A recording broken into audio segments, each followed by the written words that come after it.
রাজকন্যাদেরও divorce হয়, রাজকন্যাদের স্বামীও ধোঁকা দেয়। এমনকি রাজকন্যারাও প্রাক্তন স্বামীকে ভুলতে অদ্ভুত সব কাজ করে। এবার এমন কিছুই করলো আর শোরগোল পড়ে গেল পুরো দুনিয়ায়। ডিভোর্সের ক্ষতকে শক্তিতে রূপ দিতে দুবাইয়ের রাজকন্যা বাজারে আনলো ডিভোর্স নামের এক সুগন্ধি। দর্শক, বাজ নিউজের আজকের পর্বে জানবো বিশ্বের অন্যতম সুন্দরী নারী ডিভোর্সের কারণ, জানবো তার ডিভোর্স নামের পারফিউম ব্র্যান্ডের পেছনের গল্প। এমনকি একজন নারীর জন্য এই ভিডিওটি হতে পারে পথ প্রদর্শক।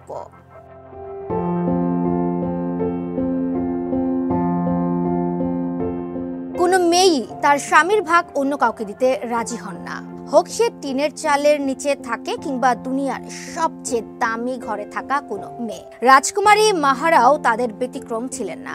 গত বছরের মে মাসেই বিয়ে করেছিলেন মাহারা। ঘর আলো করে এসেছিল এক পরীর মতো দেখতে এক কন্যা সন্তান। কিন্তু এর মাঝেই দুজনের দাম্পত্য জীবনে চলে আসে আরো এক নারী।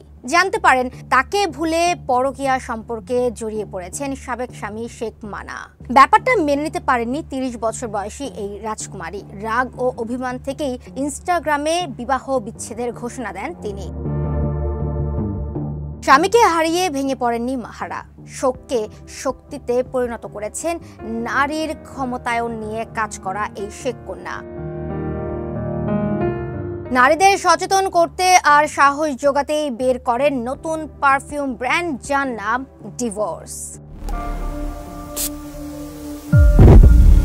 বিবাহ বিচ্ছেদের মতোই সোশ্যাল মিডিয়ায় এই পারফিউমের ঘোষণা করেন মাহারা। এখানে কোনো ব্যাখ্যা বা উপমা ব্যবহারই করেননি তিনি। ইনস্টাগ্রামে দেয়া সেই পোস্টে মাহারা লিখেন, ডিভোর্স বাই মাহারা M1 সাথে যুক্ত করেন একটি ভিডিও। সেই ভিডিওটিতে একটি ভাঙা কাচের মন্টেজ, একটি কালো প্যান্থার এবং একটি কালো বোতলের সঙ্গে ডিভোর্স শব্দটি খোদাই করা কালো পাপড়ি দেখানো হয়েছে।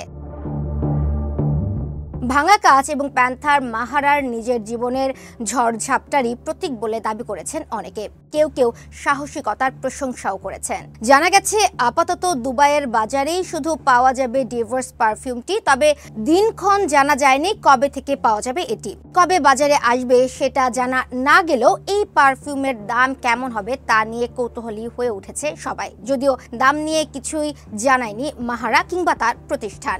বিবাহ বিচ্ছেদের পর অন্য নারীদের মতো কান্নাকাটি করে নয়, বরং যথার্থ রাজকুমারীর মতোই নিজের আভিজাত্য বজায় রেখে সামনের দিকে এগিয়ে চলছেন তিনি।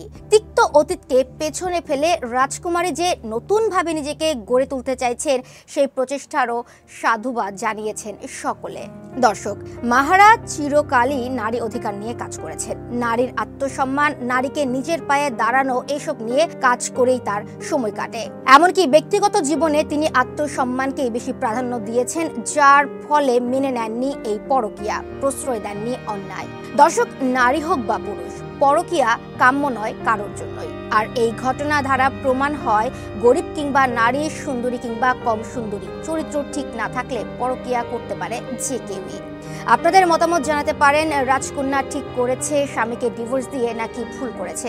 আর হ্যাঁ, আপনি একজন নারী হলে শেয়ার দিতে পারেন, হয়তো পথ হারানো কোনো নারী এই ঘটনা থেকে খুঁজে পাবে পথের দেখা। দেখছেন বাজ নিউজ। ধন্যবাদ।